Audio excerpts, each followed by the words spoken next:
ಮಹಿಳೆಯರು ಪರಪುರುಷನ ಸಹವಾಸದಿಂದ ಕೊರಗುತ್ತಿದ್ದೀರಾ ಅಥವಾ ಪರಪುರುಷರ ಸಹವಾಸ ಮಾಡಬೇಕು ಅಂತ ಬಯಸುತ್ತಿದ್ದೀರಾ? ಇದೆಲ್ಲದಕ್ಕೂ ಈ ವಿಡಿಯೋದಲ್ಲಿ ಪರಿಹಾರ ಅನ್ನುವುದು ಸಿಗುತ್ತೆ. ಸಂಪೂರ್ಣವಾಗಿ ಕೊನೆ ತನಕ ಖಂಡಿತವಾಗಿಯೂ ನೋಡಿ.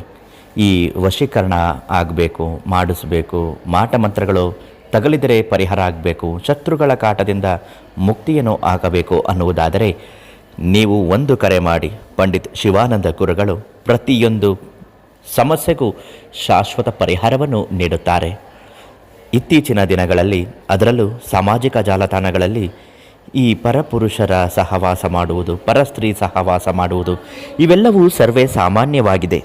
ಈ ಸಮಸ್ಯೆಗಳು ಯಾವಾಗ ಉದ್ಭವಿಸುತ್ತದೆ ಅಂದರೆ, ಮನೆಯಲ್ಲಿ ಇದರ ಕೊರತೆಗಳು ಕಂಡಾಗ, ಅಂದರೆ ಸ್ತ್ರೀಯರಿಗೆ ಅಥವಾ ಪುರುಷರಿಗೆ ತಮಗೆ ಸಿಗಬೇಕಾದಂತಹ ಪ್ರೀತಿಯಾಗಲಿ ಗೌರವವಾಗಲಿ ಯಾವಾಗ ಸಿಗುವುದಿಲ್ಲವೋ ಅದನ್ನು ಹುಡುಕಿಕೊಂಡು ಬಯಸಿದ ಹಾಗೆ ಪಡೆದುಕೊಳ್ಳಲು ತಮಗೆ ಗೊತ್ತಿಲ್ಲದೆ, ಅರಿವಿಗೆ ಇಲ್ಲದೆಯೇ ಆ ಕೆಲಸವನ್ನು ಮಾಡಿರುತ್ತಾರೆ.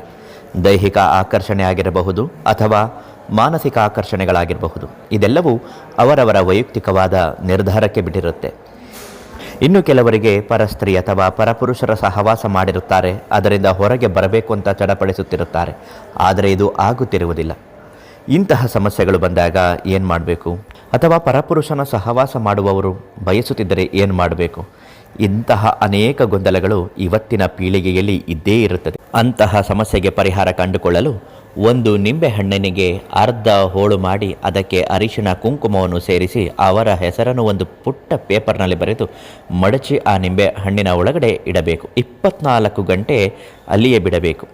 ಒಂದು ವೇಳೆ ನೀವು ಬರೆದಿರ್ತಕ್ಕಂತಹ ಕಾಗದದ ಒಳಗೆ ಯಾವುದೇ ರೀತಿಯ ಅರಿಶಿಣದ ಕುಂಕುಮದ ಲೇಪನಗಳು ಆಗಿಲ್ಲ ಅಂದರೆ ನೀವು ಮುಂದುವರಿಸುವುದು ಒಳ್ಳೆಯದು, ಅಥವಾ ಆಗಿದ್ದರೆ ಬಿಟ್ಟು ಬಿಡುವುದು ಒಳ್ಳೆಯದಾಗುತ್ತದೆ.